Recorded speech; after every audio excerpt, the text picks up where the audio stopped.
બનાસકાંઠાના મારા વહાલા મતદાતાઓનો હૃદયપૂર્વક આભાર માનીશ।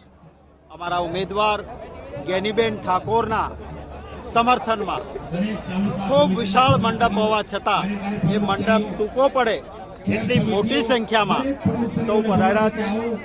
ભારતીય જનતા પાર્ટીએ જે ગેરંટીઓ આપી હતી, 2 કરોડ નોકરીઓ, કાળું ધન પાછું આવશે, 15 લાખ એકાઉન્ટમાં નાખીશું, ખેડૂતની આવક બમણી કરીશું અને ખર્ચો બમણો કર્યો, મોંઘવારી નાબૂદ કરીશું, એની બદલે 400નો ગેસનો બાટલો 1100એ પહોંચાડ્યો અને ભય મુક્ત ભ્રષ્ટાચાર કરી 82 અબજ 52 કરોડ ખાતામાં જમા કર્યા।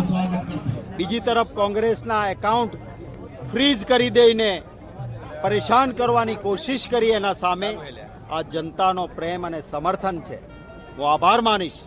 લોકશાહીમાં આખરે લોકો મહાન હોય છે, લોકોનો, કે ભારતીય જનતા પાર્ટીના અહંકારને ગુજરાત અને દેશની જનતા તોડશે।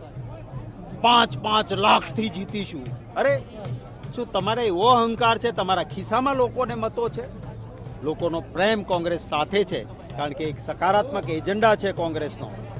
એક મહિલા પરિવારમાંથી એને 1 લાખ રૂપિયા વાર્ષિક આપવાની વાત કરી છે, કરીને બતાવી છે। 30 લાખ નોકરીઓ ખાલી છે।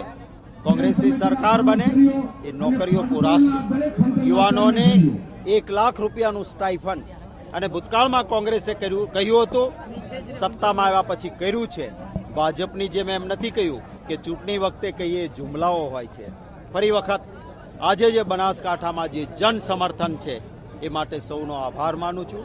અમારા ઉમેદવાર પ્રત્યે સામાન્ય રીતે ઉમેદવાર પાસે લોકો પૈસા માંગવા આવે।